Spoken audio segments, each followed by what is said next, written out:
Šajā sērijā mēs satiksim latviešu meitenes, kas jau daudzus gadus dzīvo šeit uz salas. Sandra mūs aizdīs pusdienās, savukārt ar Agnesi un viņas draugu Džalo izvēršas garš sarunu vakars un intervija. Pēdējās dienās apmetīsimies viesnīcā pašā okeāna krastā.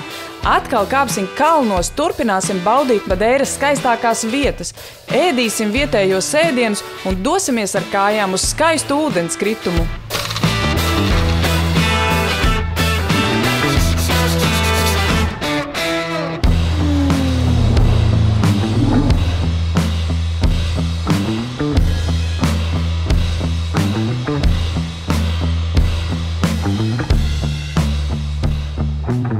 Iepriekšējā sērijā redzējāt mūsu ekstrēmo braucienu ar agavām, pēc tam 20 minūšu garš gājiens pa kalnu lejā uz viesnīcu, savācam savas mantas un šodien pēcpusdienā mūs gaida jau jauna viesnīca Melija Madeira Mare, kas atrodas pašā okeāna krastā, tikai aptuveni 10 minūšu attālumā no Funčalas centra. Izrakstījušies no viesnīcas, izmantojam iespēju un aizem uz Funčalas centru, kur beidzot to redzam arī dienas laikā. Esam izvākušies no savas viesnīcas. Tagad atnākuši pavisam netālu, tepatām centrā ir vietējais tirdziņš, vietējie ražojumi, augļi, dārzeņi. Kurš zina, kas tas tāds ir? Ēdams viņš ir, bet kaut kas čiekru veidīgs. Viņš neizskatās īsti garšīgs. Viņš smaržo pēc kautētiem banāniem. Nu tā. Nē, it kā. Nē, viņš ir foršs. Kaut kāda tāda baigi eksotiskā garša. Viss kopā. Labs pasniegšanas veids.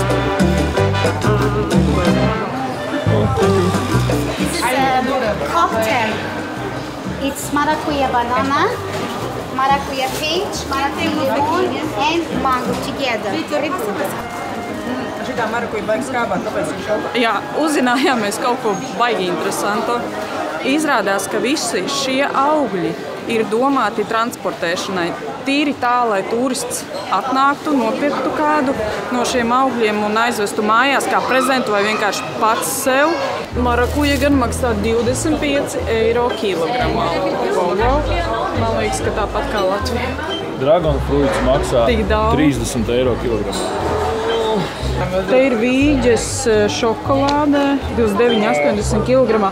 Ar valriekstiem? Dators pildīts ar valriekstiem, 49,80.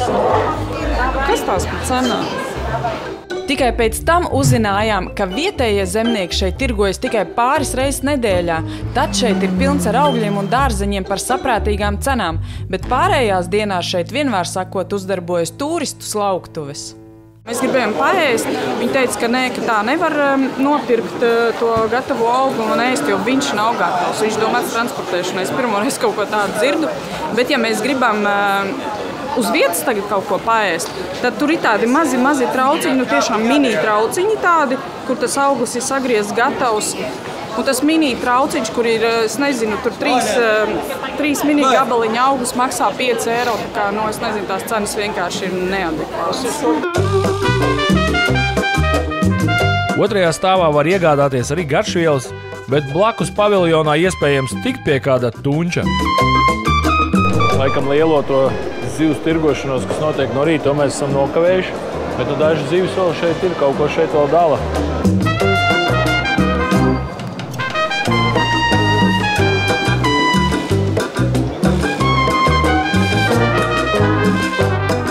Šorīt no rīta Facebookā bijām saņēmuši ziņu no Sandras, ka dzīvo šeit Madeirā, Funčalā. Ja esam centrā, tad varam satikties. Un, protams, mēs no šādas iespējas neatsakamies un uzreiz pēc augļu tirgus dodamies uz tikšanos. Šodien satikāmies Sandru, kurai šeit jau dzīvo 19 gadus. Sandra ir no Latvijas, tiešām forša satikšanās. Sandra mūs atveda pusdienās, lai mēs varam izbaudīt, kā vietējie ēd pusdienas. Sandra, varbūt pastāstīsiet, ko mēs šodien ēdīsim? Kā viņi ēd šitie bolo de kako, tas ir tradicionāls, un tie otrs arī bolo de kako ar bekonu un sieru. Tā cilvēki viņi ēd pusdienas, jā? Jā, maizīt sanāk tā kā cepta, svaigi cepta maizīt ar dažādiem pildījumiem. Pusdienas laiks ir no no pusvieniem līdz kādiem 3. Viņam ir tiesības 2 stundas pusdienas laiks. Un pirmkārt, šeit Madeirā cilvēki ļoti lēni strādā. Jūs pamanījāt? Pamanījuši, jā, vakar vispār tik lēni aizsēja dienu dzērienu. Mēs gaidījām. Nesteidzās, jā. Kur viņiem steigties? Viss silts te ir forši. Mēs esam pašā Funšalas centrā, uz tādas tā kā nelielas gājēju ieliņas. Mēs tikko ļoti garšīgi paēdām pusdienas. Un pats garšīgākais no visa šī ir tas, ka viens šis koka trauciņš ar šīm 4 maizītēm maksāja 4 eiro. Un otrs, kas bija arī līdzīgs ļoti, bet pa vidu bija tā kā karbonādu klāt frī kartupeļi, maksāja 4,50 plus svaigas spiesta sula, maksāja 2,50. Mēs esam reāli šokā, kad ir tik lēti tieši pašā galvenajā pilsētas Funšalas centrā. Pats galvenais vēl ļoti garšīgi. Super, ka mēs satikām Sandru, kas parādīja, kas mums ir jāēd un parādīja, kur ir jāēd. Tātad jūs tagad arī ziniet, ka šeit centrā var tādas foršas garšīgas maizītes paēst tiešām ļoti palēto. Paldies Sandrai par šo jauko tikšanos un uz atvedām sarunājumu, ka Sandra mums iesūtīs apskates vietas, ko mēs varētu apskatīt pirms ievācamies jaunajā viesnīcā. Sandra iesūtīja mums tik daudz, ka diez vai to visu var redzēt pat nedēļas laikā.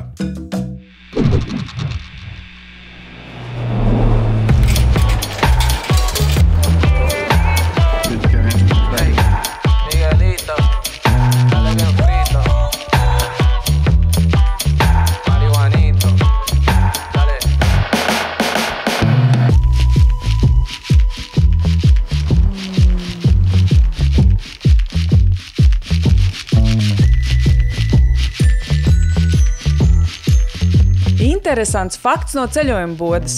Madeirai pieder Ginesa rekords par lielāko pirotehnisko sniegumu pasaulē. Šis rekords tika sasniegts 2006. gadā un tika pārspēts 2010. gadā. Tādēļ Madeiras salā uz jaunā gada svinībām ierodas ļoti liels turistu skaits no visas pasaules un viss dēļ šī pirotehniskā šova. Un šajā ceļojumā, kur mēs esam šeit Madeirā, nedēļas laikā mums ir, tā teikt, ir tikai 2 viesnīcas, jo bieži vien mums ir viesnīcas vairāk, kuras mēs nomainām. Bet ļoti labi, ka mums ir tikai 2, ka mums nav jāpārvācās, nav jākrāmē čemodāni ļoti bieži. Jā, mēs pārvācamies uz jaunu viesnīcu, kas ir vairs nav pašā centrā, bet ir okeāna krastā.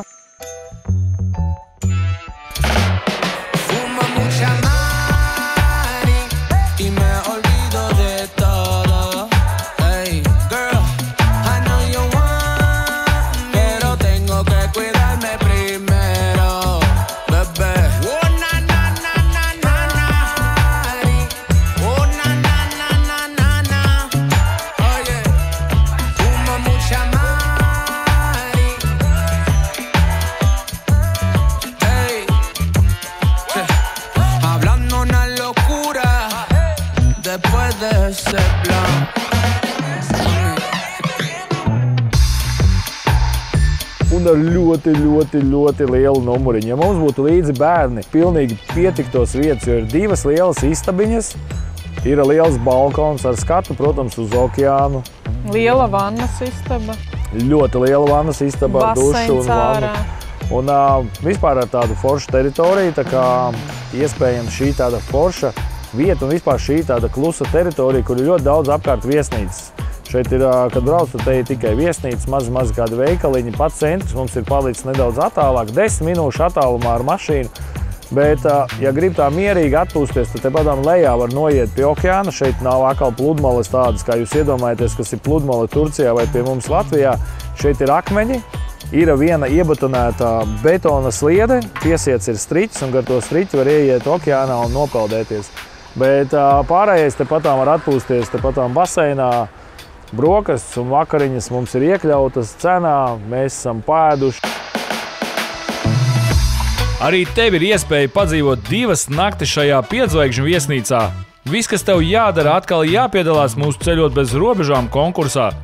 Tev ir jāpiesako šīs viesnīcas Instagrama profilam un, kā, protams, tev ir jābūt mūsu YouTube kanāla sekotājam. Un jau pēc 4 nedēļām izspēlēsim vienu laimīgo, kas braucot uz Madeiru varēs baudīt šo lielisko viesnīcu pašā okeāna krastā.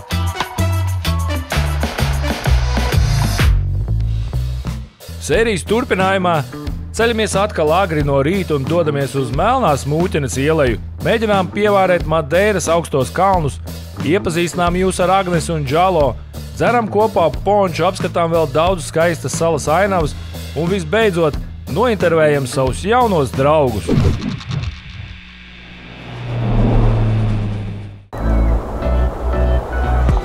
Pasakaini skaistā Madeira, kā arī Tenerife, Gran Canārija, Taizeme, Ziemassvētki Labzemē, slēpošana Alpos un daudzi citi ceļojumu piedāvājumi. Agrā rezervācija 2024. gada ceļojumiem. Rezervē internetā ceļojumu bode LV.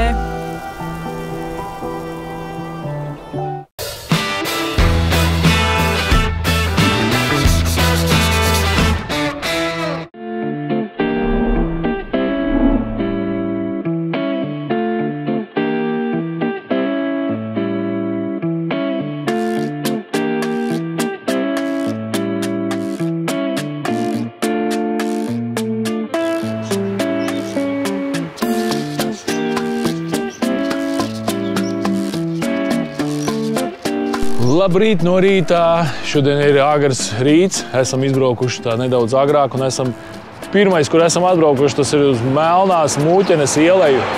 Kalnu ciematu Kuhala un Kuhaldes Freiras ieleju agrāk uzskatīja par vulkāniskā krātera dibenu, bet mūsdienās to sauc arī par Mūķeņu ieleju, jo 1566. gadā šeit no pirātu uzbrukumiem slēpās mūķenes.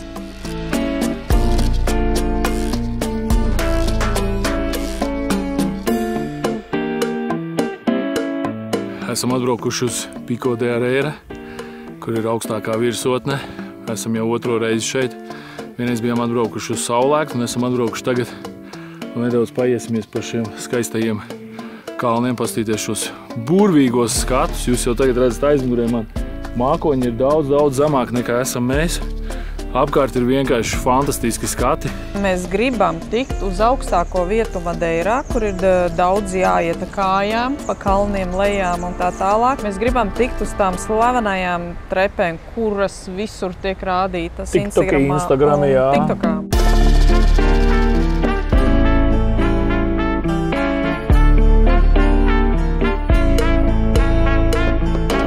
Īstenībā izrādās, ka, lai līdz turienei nokļūtu, ir jāiet 6 kilometri. Un 6 kilometri tas nav, ka tu ej vienkārši pa pļauju, pa lauku vai pa parastu ceļu. Tur īstenībā ir jāiet pa kalniem. Protams, šajos kalnos visur ir ierīkots ļoti labas takas ar kāpnēm, ar bruģakmeni, ar margām. Tā kā uztraukties nav par ko. Bet mēs nogājuši esam aptuveni 1 kilometru, mēs esam redzējuši ļoti daudz skaistu vietu, bet mēs saprotam, ka arī jānokļūst atpakaļ ir. Ka vēl būs jānāk apakaļ, un mēs tālumā redzam mazus cilvēciņus un saprotam, ka mēs pat neesam pat pusi nogājuši. Mēs vienkārši vienojamies, visi trīs vienbalsīgi, kad mēs dodamies atpakaļ. Varat pastīties, kā Lelde ir trosē ieķērusies. Jā, es mēģinu pārvarēt savus bailes no augstuma, jo bišķiņ, tā kā skatās uz leju, reibst galva un kājas limst, jo tās visas klints un kalni ļoti tādi stāvi uz leju. Mēs esam ļoti augstu, mākoņi ir krietni zemāk pa mums, bet, manuprāt, pati skaistākā vieta, kur mēs esam staigājuši. Riktīgie sportisti. Pūšu nelšu. Ziniet, kāpēc mēs neaizgājām līdz galam? Tad, ka mēs zinām, ka mēs atgriezīsimies šajā salā. Un šis ir viens, kas noteikti būs jāizdara un jāaiziet līdz galam, līdz tām trepēm. Tā kā mēs tā godīgi atzīstamies, ka netikām šoreiz, bet šoreiz netikām nevis fizisku spēku trūkumu pēc, bet dēļ laika. Tā kā tagad dodamies tālāk uz pilsētiņu Santana. Tad mēs kaut kad atgriežamies un pievārēsim tās trepas noteikti.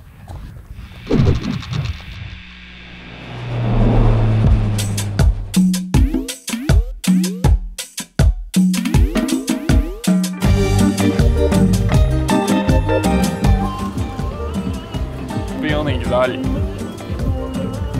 Te pilns ar ķirzakām.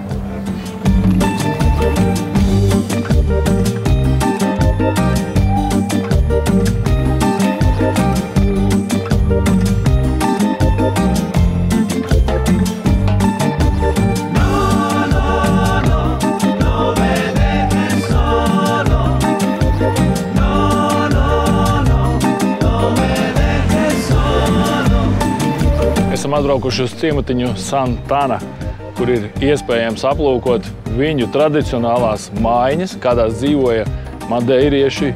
Madeiras trīsstūrveidīgās mājas ar salmu jumtiem ir salas vizītkarte. Šīs mājas ir vēsturiskas ēkas, kuru pirmsākumu meklēja Madeiras atklāšanas laikā, 15. gadsimtā.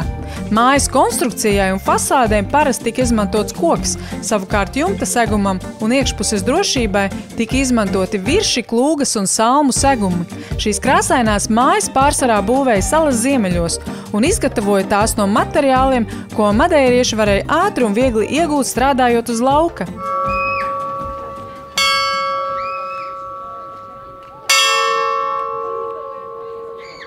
Un par Santanu mēs varam pateikt tā.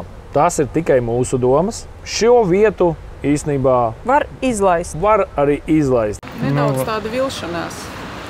Jo tajās mājās nevarēja redzēt, kā viņi dzīvoja, kā no iekšpuses iekārtots, piemēram, kā kādas istabiņas vai gultas vai kas.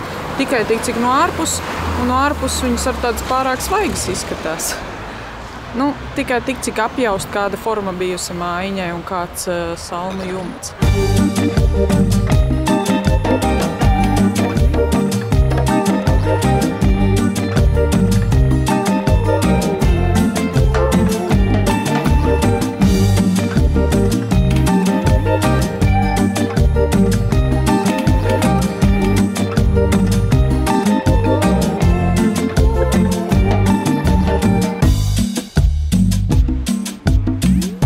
Smažo labturu, sviestiņu un ķiplociņu. Beidzot mēs esam tikuši pie lapaša. Tas ir okeāna veltes, varētu teikt kaut kas līdzīgs mīdijai. Un atkal tradicionālās maizes. Apslakam ar pagaršo, kas šeit ir. Vai garšot. Što mums Agnese ieteica, ka šis esot noteikti jāpagaršo. Es gan ņemšu ar visu. Ar visu. karstu. Es redzu. Kaut kas līdzīgs mīdijām. Ne? Jā, Līdzīgs mīdijām, tikai gumijaināk. Bet garšīgi jau ir. Tādā ķiploku sviestiņā, zaļumiem. Ķiploku sviests, jā. Ja cilvēkam garšo mīdijas, tad šis arī garšos. Ja garšo jūras veltes, noteikti šis arī garšos, jā. Paniņa maksāja 10 eiro. Es domāju, ka citur ir arī lētāk. Agnes teica, ka viņi Jā. zinot vietu, kur ir pa 4 eiro šādi. Cīsts vietējais bāriņš. Mēs esam tā kā tādā lielā vīna mucā iekšā.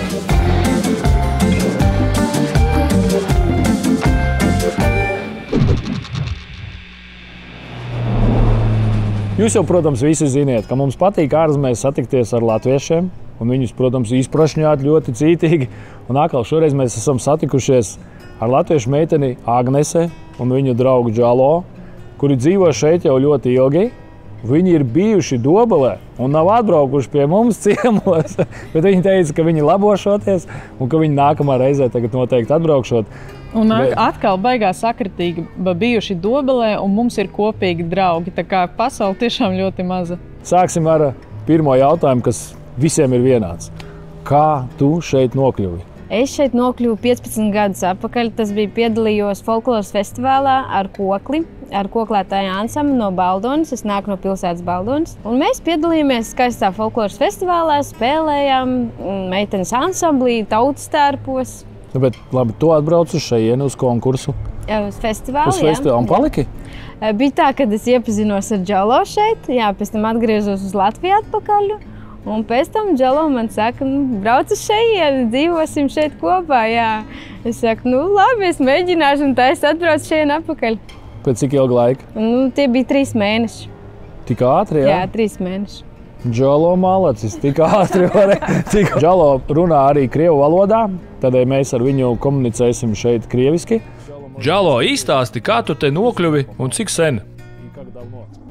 Сюда я попал в 2004 году, приехал сюда. Но это было после того, как мой папа приехал сюда. Естественно, мы все вместе с семьей приехали сюда к отцу. Он нас, пригласил. И вот и наша, получается, жизнь началась здесь. Мне очень нравится здесь жить, потому что здесь люди другие, отношения. Вот то, что я пережил в Африке, то, что я пережил в России, расизма, много издевательств, много вот этого всего. Единственное, где меня приняли, это здесь, на Мадейре. Tu esi dzimis Gvinēja, Bisau, Centrālā Afrika? Центральная, да, около Гамбии. Вот Гамбия. Гамбия прямо рядом с нами. Сенегал тоже рядом. Вот эта часть именно. Когда она приехала, уже, начали как бы нормально, вместе сразу. Еще у меня опыт. Я же никогда до этого ни с кем не жил. Ни с кем кровать не делил, давай так скажем. И тут мне надо было сразу все, бац, в один миг. Было сложно, конечно, было очень непривычно. Кто-то спит в моем кровати. Un Agnese, cik tu ātri iedzīvojies Madeirā? 1 gads apmēram pagāja, kamēr iedzīvojies. Tāpat arī portugāļu valoda bija sākumā grūti, jā. Un es domāju, labi, es riskēšu, kā būs, tā būs, ja dzīvē ir tāds mirklis, ka var aizbraukt kaut kur, un es domāju, kā būs, tā būs, un tā es arī ticēju savai sirdī, kā teiksim, jā, un izlēmu doties uz Madeiru. Bet jūs precējušies neesat? Nē, mēs neesam precējušies, mēs dzīvojam 15 gadus kopā. Jā. Džalo, kad kāzas? Kad braukt atpakaļ uz šejienu uz kāzām? Madeirā izklaide. Kā jūs izklaidējaties? Mēs izklaidējamies, ka kāds atbrauc pie mums ciemos no Latvijas. Protams, tie vienmēr ir svētki, mums prieks. Un parasti mēs satiekamies ar draugiem kādiem šeit, aizjām uz kādu grodziņu, restorānu, bāru. Ļoti forši bija tas, kad Agnese un Džalo mūs uzaicināja vakarā uz vietējo bāriņu, jo bāri te ir uz katra stūra, bet tomēr vienmēr to īsto atmosfēru var sajust tajos vietējos bāros. Čau, viņi! Čau!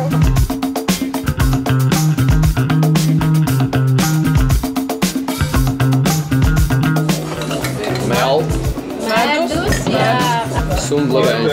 Apelsīnu sula.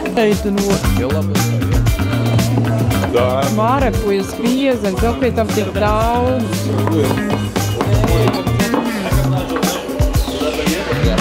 Atkal, man liekas, strādā.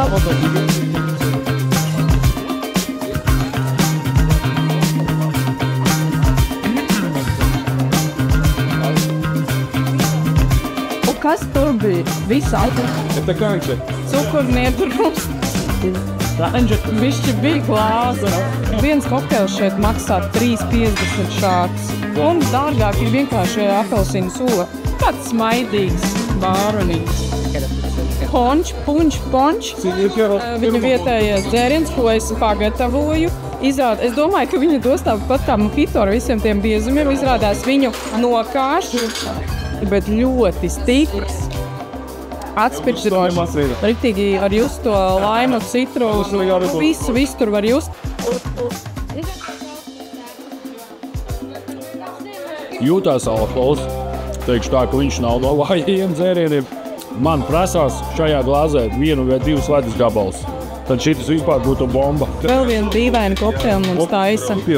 Jā, tas pončs ir tiešām izties ļoti garšīgs un tiešām tāds atspirdzinošs. Tad šis kokteils, kura nosaukums ir Nikita, ir diezgan dīvains.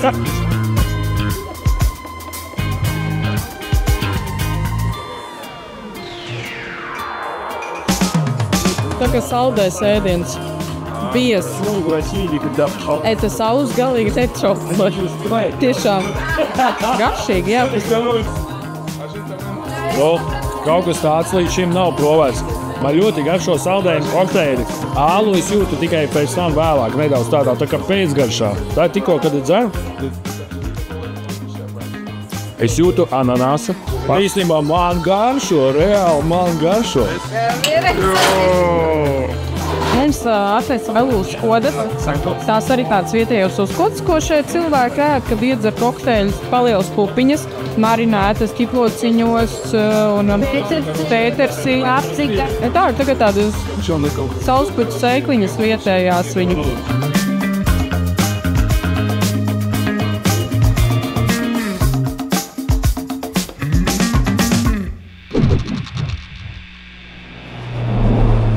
Bet atbrauci, tu uzreiz atradi arī savu darbu šeit? Nē, man sākumā bija grūti darba lietām. Es arī gāju, meklēju par restorāniem un tā, jo man kokli vēl nebija līdzi ar manīm kopā. Tad mēs atradām vienu restorānu, mēs pat kopā strādājām ķīniešu restorānā. Es tādā ķīniešu kleitā biju tradicionālā. Bija labi, bet pēc tam es domāju, nē, šeit ir tāda turisma vieta vai kaut ko ar mūziku saistīt, jo es skatījos, ka cilvēkiem patīk mūzika un restorānos vienmēr ir kaut kāds muzikāls priekšnesums, tāpat arī viesnīcās. Un es izdomāju, māsa brauc šurp, vedīja kokli man uz šejienu, tad viņa atbrauc un atved, un tā es sāku spēlēt. Bet tu papildus nodarbojies arī ar gidu palīdzību, jā? Es pabeidzu šeit gidu kursus. Un vadu ekskursijas latviešiem. Tieši latviešiem. Pārsvarā latviešiem, jā, pārsvarā latviešiem, jā. Un daudz latviešu brauc šeit? Tagad, jā, oktobrs, novembris ļoti daudz ir, jā. Vienmēr ir kaut kas jādara papildus, viens darbs, otrs darbs, jo te ir diezgan dārgi nekustamie īpašumi, tāpat arī īres naudas un arī produkti tagad ir palikuši dārgāk veikalos un vispārējais. Un cik bieži sanāk tev uz Latviju aizbraukt? Pa šiem 15 gadiem es tikai kāds 6 reizes bijis, jo nav tas viegli, jā, un jālido 2 lidojumi ir, 2 lidmašīnas, un biļetes, jā, protams, arī šajos gados nav bijušas lētas. Tad uzreiz jautājums, kas tev pietrūks no Latvijas? Visi mani tuvie cilvēki. Tāda nostalģija, ja tu padomā par Latviju, kaut kas tāds no bērnības atceries, kā ir bijis. Ziema. Ziema, jā, ziema. Pamazām esmu atradusi no rupmaiz un tāda, kā teiksim, tāda smagāka ēdiena, jo Latvijā kārtīgi paēst, tur kartupeļi ar krējumu un tādas lietas bija iespējams. Te atkal, te ļoti karsts un tas mitrums, tas gaiss, subtropiskais klimats. Te vairāk tādi salāti, zīvis, jūras produkti, okeāna veltes. Ko Latvijā tu tādu pagaršoji, kas ir palicis atmiņā?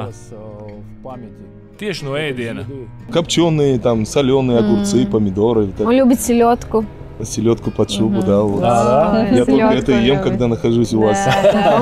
У меня и утром на завтрак, и все время только вот. Jūsu draugi šeit ir vietējie, tikai iedzīvotāji? Nē, pārsvarā mums ir iebraucēji draugi, jā. Iebraucēji, ar tiem mēs kaut kā vairāk tā. Jūs dzīvojat tiešām Paradīzes salā vai Eiropas Havajās vai Atlantijas pērlē. Kura būtu tā vieta, kura būtu tā valsts, kuru jūs gribētu, tagad krāsim naudiņu, jo mēs gribam noteikti uz turieni aizbraukt. Tas mums ļoti noteikti patiks. Я, скорее всего, в Латвии еще развернулся бы. С удовольствием. Latvijā atkal ir tie draugi, kas bijuši šeit ciemos, un viņi vienmēr aicina mūs uz Latviju. Tikai ir iemesls aizbraukt, apciemot arī viņus. Cilvēki, kas no Latvijas, kas gribētu braukt uz Madeiru, kuru gada laiku ieteiktu izvēlēties? Kurš ir tas skaistākais, foršākais, baudāmākais? Man būtu siltākais, kad mazāk lietus līst. Te vienmēr ir skaisti. Es nevaru tā vienkārši nogriezt pateikt, nē, nebrauciet tagad, bet vienmēr ir skaisti. Bet vienīgais, ka tas lietus var būt vairāk tieši janvārī, februārī. Tādas lietus, tā kā sezona. Bet, ja cilvēki ir tādi cilvēki, kuri nepatīk ļoti karsts, tas ir augusts ļoti karsts, 30 grādu vairāk. Braukājot apkārt, jūs esat pieraduši pie tiem skatiem? Katru reizi, kad ieraugi, ir tāds neliels prieciņš tomēr no tā... Ir prieciņš tomēr, ir. Nav tā, ka visam jau pieraduši un tā, bet, protams, pie daudz jau kā esam pieraduši. Bet ir, piemēram, kad ik pa laikam kaut ko jūs atklājat jaunu? Jā. Piemēram, to pašu tapašu. Jā, lapaš, mums tāda iemīļot vietiņa, kur mēs ēdam tās lapaš, tās austrīcas panniņas, tādas pagatavotas garšīgas. Un, protams, arī cita vietiņas, tur restorāni, bāriņi un tāpat arī kādi skatpunkti skaisti. Vienmēr mēs kaut ko atradam tādu, kas paliek mums pašiem ļoti tāds. Jūs tā kā brīvdienās mēdzat kaut kur brīvdienās, izbraukt? Jā, mēs vienmēr brīvdienās izbraucam, jā. Ja ne ar kādu kopā, tad vien paši.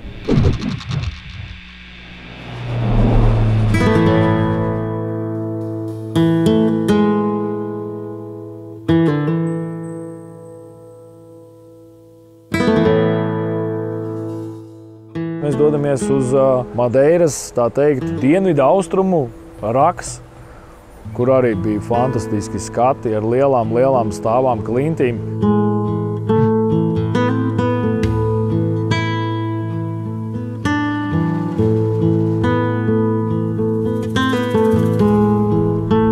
Interesants fakts no ceļojumu bodes.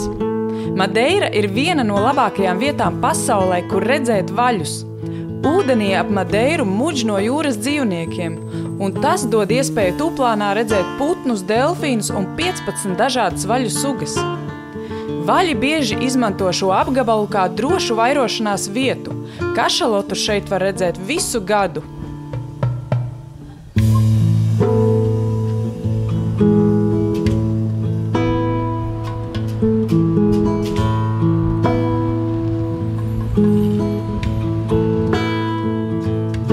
Ja jāsalīdzina ir Santanas mājiņas un šīs klintis, tad noteikti 100% es dodu pa klintīm, kad ir jābrauc 99 un 1% pa Santanu. Madeira vispār ir tā vieta, kur, manuprāt, ir jāpievērš uzmanība tikai dabai un skatiem, kuri te ir visur. Jums nav jātērē nauda nekādās ieejas biļetēs, vienkārši jums ir vajadzīgs auto, degvielu ielaiet un brauciet, kur acis rāda, jo, man liekas, šeit nav tāda vieta, kur nebūtu skaisti skati. Cilvēki, klausieties, tiešām fantastika šeit ir. Var braukt un braukt un braukt, un ja jūs gribat, rakstat Agnesei. Paldies. Viņi jums noteikti izstāstīs, parādīs labākās vietas, foršākos, īsākos, ātrākos maršrutus, kur jūs gribat braukt. Ļoti ceru redzēt jūsu skatītāju bildes sociālajos tīklos tieši no šejienes, no Madeiras. Un sarunājam, Agnese man ziņos katru reizi, kā kāds viņai rakstīs vai teiks, kad esmu redzējis jūsu ceļojumu raidījumā. Tā kā droši rakstiet un uz jaunām tikšanām. Atā pagaidām. Atā.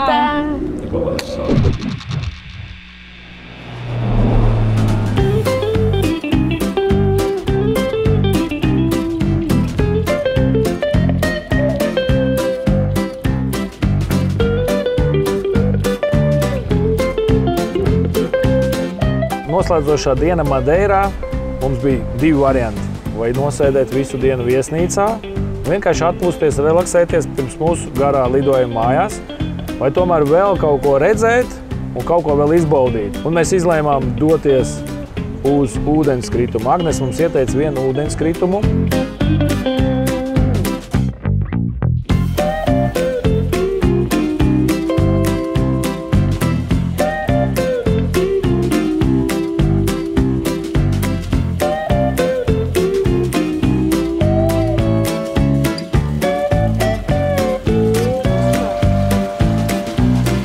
Šitās ir lielās pienenes. Es atceros no Tenerifes, mums gide rādīja Zana.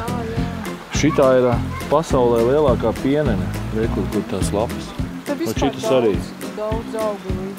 Un šitās visas, ko redzēt, tās ir lielākās pienenes, viņas arī ir Tenerifē.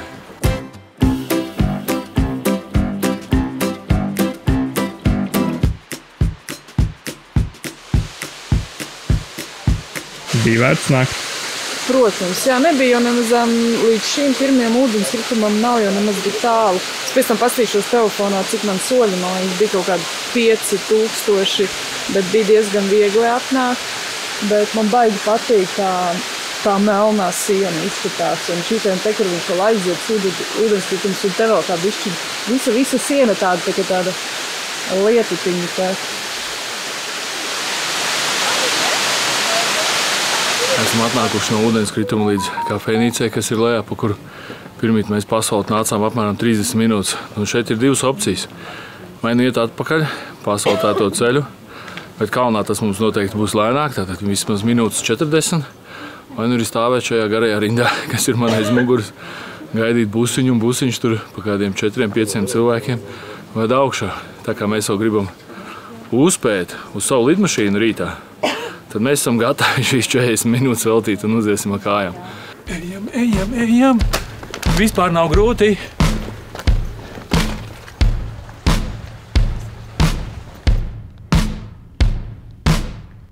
Mēs to izdarījām. Ne vienkārši tā, bet mēs to izdarījām ar smaidu sejā. Tā kā dodiet mums lielākus kalnus un lielākus izaicinājumus. Bet ko mēs varam pateikt par kopsavilkumā pa Madeiru? Šī sala mūs apbūra, mēs noteikti viņu iemīlējām. Šis ir kaut kas fantastisks, ko mēs novēlam ikatram jums, skatītāji, atbraukt, redzēt, izbaudīt, iemīlēt un nodot tālāk jau saviem paziņām draugiem, ka šeit tiešām ir forši un ka šeit var atbraukt un nokļūt paradīzē. Madeira ir īsta pērle Atlantijas okeāna vidū. Mēs to iemīlējām un novēlam arī jums atbraukt uz šejien un redzēt visu to krāšņumu. Un tiekamies jaunos piedzīvojumos. Tā. Cik ļoti tev ir paveicies, ka tu esi mūsu ceļojuma raidījuma skatītājs un iespējams beidzot ir pienākusi tā diena, kad tu ar visu ģimeni vari atpūsties pilnīgi bez maksas. Vienā no foršām Kemeras viesnīcām Lankora Beach viss iekļauts. Un pirmais noteikums – jums ir jābūt mūsu YouTube kanāla Gold Barbell sekotājam. Otrais noteikums – jums ir jāpiesako Instagramā Lankora Beach profilam. Un visbeidzot, trešais noteikums – jums ir jāatrod Facebook grupa Ceļot bez robežām, jāatrod šis konkursiņš, viņš ir jānošārē savā lapā un apakšā ir jāietago kāds draugs. Un šos konkursa noteikumus jūs varat redzēt mūsu mājaslapā ceļotbezrobežām.lv. Ieiet mūsu mājaslapā, izlasiet visus noteikumus, izpildiet šos visus noteikumus, piedalieties konkursā un jau pirmo ģimeni mēs izspēlēsim tieši uz Ziemassvētkiem.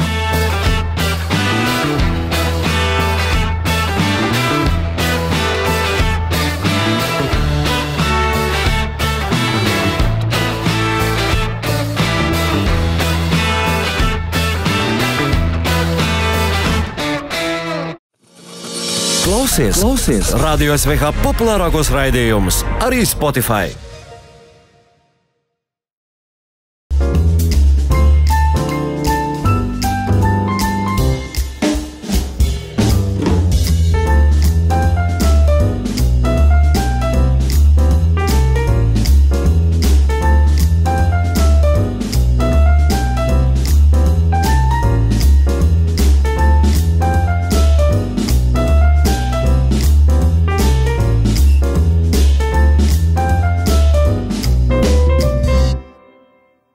Atzinību un panākumus Latvijas būvniecības tirgū iespējams panākt, kad uzņēmums balstās uz kvalificētiem speciālistiem, kvalitāti un reputāciju. Firma Emimar šai gadījumā ir lielisks piemērs. Vairāk nekā 70 speciālistu, sākot ar montāžas speciālistiem un beidzot ar kompānijas vadību, veido vienotu mehānismu, kas ļauj veiksmīgi atrisināt jebkurus ar būvniecību saistītus jautājumus. Pretī mēs iegūstam atbildīgi veiktu darbu un kā rezultātu panākumus un jaunus klientus. Inotech ir stabila un augoša kompānija ar augstu atbildības sajūtu pret darbu un klientiem, ar kompetenci un pieredzi. Metāla konstrukciju ražošanā Inotech ir Eiropas kvalitātes certifikācija EN 1090. Inotech specializējas metāla konstrukciju ražošanā, apstrādē, metināšanā, montēšanā, kā arī piedāvā pilna cikla būvniecību līdz ēkas, angāru noliktavu veiksmīgai nodošanai eksploatācijā. Ienāc inotech.lv. Pirms došanās uz šo burvīgo salu Madeiru varat iegriezties šajā veikalā un iegādāties visu nepieciešamo šim piedzīvojumam. Un šajā veikalā tu atradīsi sev drēbes ne tikai ērtas, bet arī stilīgas. Un šis veikals sauc Motosports. Šajā veikalā jūs varat atrast visu ziemas sportam, visu motosportam un atpūtai brīvā dabā.